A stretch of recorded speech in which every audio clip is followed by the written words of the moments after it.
जनजीवन, प्राकृतिक प्रदेश एवं जनजीवन। जनजीवन कहते हैं जो हमारा तुम्हारा आदमियों का, लोगों का जो जनजीवन है वो कैसे मतलब पल बढ़ रहा है।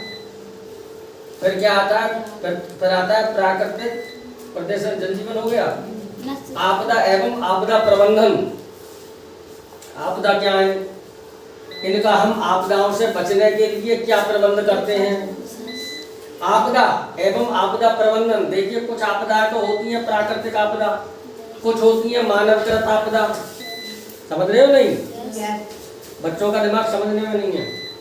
कुछ तो होती हैं प्राकृतिक आपदा, कुछ होती हैं मानवकृत आपदा। तो प्राकृतिक आपदा कौन कौन सी होती हैं, जैसे भूकंप आ जाना, चट्टानों का गिर जाना, ज्वालामुखी का फट जाना, बहुत तेज आंधी तूफान आ जाना और लोगों का जनजीवन प्रभावित हो जाना, बाढ़ें आ जानी। गंगा जी में बाढ़ आती हुई देखिए, और जब पानी पानी हो जाता है सब में, घर मकान सब बह जाते हैं, तो ये होती है प्राकृतिक आपदा। एक होती है मानवकृत आपदा। मानवकृत आपदा में तुमने सुना होगा रेल हादसा। रेल बनाई किसने? मानव ने।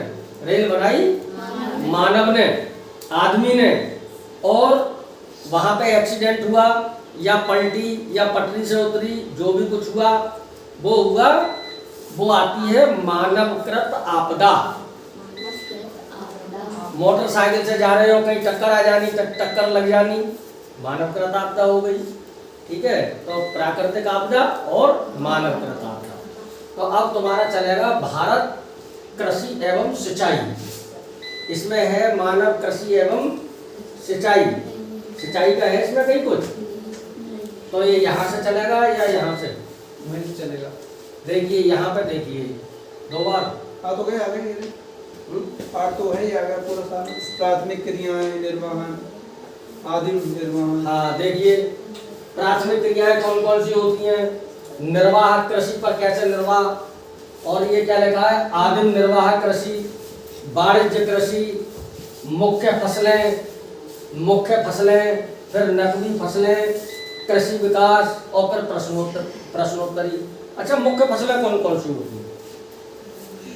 हमारे यहाँ 3 फसलें होती हैं। गेहूं बाजरा नहीं, रबी, खरीफ और जायद। रबी, खरीफ और जायद, ये हमारे यहाँ मुख्य 3 फसलें होती हैं। अब इन 3 फसलों में कौन कौन सी चीजें आती हैं, जैसे गेहूं है, और तुम्हारे की लेटा है, या तुम्हारे की अब मक्का बाजरा हो गई, धान धपान हो गई, या गन्ना हो गया। अच्छा, इधर खरबूजे, तरबूजे, ककड़ी, लौकी, खीरा, ये भी फसलें ही होती हैं। तो ये फसलें हमारी इन 3 फसलों के अंतर्गत आती हैं, खरीफ नहीं, रबी, खरीफ और जायद। ठीक है, इनकी फिर तुम्हें पहचान बताई जाएगी। रबी की फसलें कौन से समय में बोई जाती हैं, कौन से समय में काटी जाती हैं। खरीफ की फसल कौन से समय में बोई जाती है, कौन से समय में काटी जाती है। जायद की फसल कौन से समय में बोई जाती है, कौन से समय में काटी जाती है। इनकी नराई, डसाई, रोपाई, बुवाई, सब चीज इसमें जो है वो आती है। तो मुख्य फसलें दिखा दें, देखिए मुख्य फसलें भाग ए। देखिए, बढ़ती हुई जनता की आवश्यकताओं को पूरा करने के लिए विविध प्रकार की फसलें उगाई जाती हैं। फसलें कृषि आधारित उद्योगों के लिए भी कच्चे माल की आपूर्ति करती हैं। गेहूं, चावल, मक्का और बाजरा मुख्य खाद्य फसलें हैं। ये मुख्य खाद्य फसलें हैं। जूट और कपास रेशेदार फसलें हैं। चाय और जायद, ये जायद की है। कहवा मुख्य पेय फसलें हैं। रबी की बीत गई है, जायद की चल रही है। चावल, यह विश्व की मुख्य खाद्य फसल है। यह उष्ण कटिबंधीय और उपोष्ण कटिबंधीय प्रदेशों का मुख्य। चावल के लिए उच्च तापमान, अधिक आर्द्रता एवं वर्षा की आवश्यकता होती है। यह फसल चीका युक्त जलोढ़ मृदा जिसमें जल रोकने की क्षमता हो में सर्वोत्तम ढंग से बढ़ती है। चीका मिट्टी में ज्यादा होती है, लाल की फसल। अग्रणी है। इसके बाद क्रमशः भारत पर जापान, श्रीलंका श्रीलंका है भाई, और मिस्र है। मिस्र है ये। अनुकूल जलवायु दशाओं जैसे पश्चिम बंगाल और बांग्लादेश में एक वर्ष में 2 से 3 फसलें उगाई जाती हैं। धान की, धान बहुत खाते हैं बांग्लादेश। गेहूं एक महत्वपूर्ण फसल है। ये रबी की फसल बोली जाती है। गेहूं के वर्धन काल में मध्यम तापमान एवं वर्षा और शस्य कर्तन फसल की कटाई के समय तेज धूप की आवश्यकता होती है। जब ये कटती है तो तेज धूप में कटती है, यानी जेठ इसका में। विकास सुअपवाहित दुमटा मृदा में सर्वोत्तम ढंग से होता है। गेहूं संयुक्त राज्य अमेरिका, कनाडा, अर्जेंटीना, रूस, यूक्रेन, ऑस्ट्रेलिया ये सही है भाई, माशाल्लाह। और भारत में विस्तृत रूप से उगाया जाता है।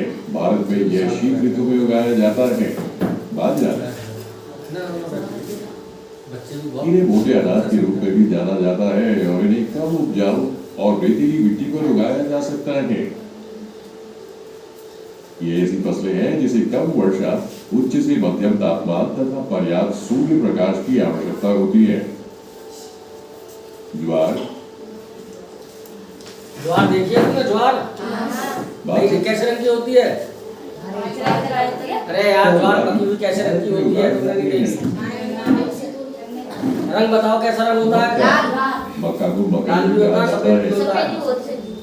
विश्व में मक्के की विभिन्न प्रजातियां पाई जाती हैं। मक्के के लिए मध्यम तापमान, वर्षा और अधिक जल की आवश्यकता होती है।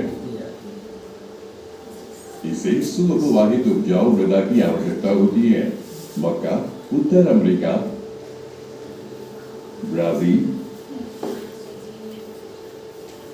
चीन, ये भूगोल में चल रहा है तुम्हारा, भूगोल विषय चल रहा है ये। कनाडा, भारत और भारत में भी होता है जाती है। मैक्सिको। आगे हमने जो सीखा इसका पुनरावलोकन करें। चावल विश्व की प्रमुख खाद्य फसल है। चावल को उच्च तापमान, अधिक आर्द्रता और वर्षा की आवश्यकता होती ठीक है। है, चावल को इन चीजों की जरूरत यह होती है। जलोढ़ चिकनी मिट्टी में सबसे अच्छी तरह उगता है। चावल के उत्पादन में चीन सबसे आगे है। उसके बाद भारत, जापान, श्रीलंका और मिस्र है। गेहूं उगाने के लिए वर्धन काल में मध्य तापमान एवं वर्षा और कटाई के समय तेज धूप की आवश्यकता होती है। गेहूं की फसलें अच्छी जल निकास वाली दोमट मिट्टी में उगाई जाती हैं। कौन सी मिट्टी में उगती है गेहूं की फसल? बड़ी पैमाने पर संयुक्त राज्य अमेरिका, कनाडा, अर्जेंटीना, रूस, यूक्रेन, ऑस्ट्रेलिया और भारत में उगाया जाता है। गेहूं की खेती सर्दियों में होती है। बाजरा सर्दियों में बोई जाती है और बाजरे को सर्दियों में शुरुआत में। तथा बर्मी मृदा में उगाया जा सकता है। ये एक ऐसी फसल है जिसे कम वर्षा, उच्च से मध्यम तापमान और अधिक वर्षा की आवश्यकता है। ज्वार, बाजरा और रागी भारत में उगाए जाते हैं। क्या होता है? मक्का को मकई भी कहते हैं। मक्के के लिए मध्यम तापमान, वर्षा और बहुत अधिक धूप की आवश्यकता है। मक्के को अच्छी जल निकास वाली उपजाऊ मिट्टी चाहिए।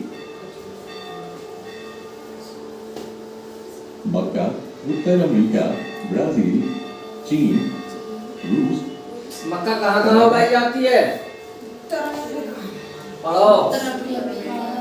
उत्तर अमेरिका, ब्राजील, चीन, रूस, कनाडा, भारत, मैक्सिको। ये प्रश्न हो गए इसके। मक्का कहाँ कौन कौन से उसमें उगाई जाती है देश में? रूस में, कनाडा में, अमेरिका में, हाँ, ये हाथ याद करो। अब ये तुम्हारा हो गया पाठ पूरा और तुम्हारे छुट्टी का भी हो गया समय और कल से तुम्हारे लिए पढ़ाई यहीं पे चलेगी आराम से। कभी वहाँ पे पढ़े और कभी वहाँ से बंद कैसे होगा बैठिए।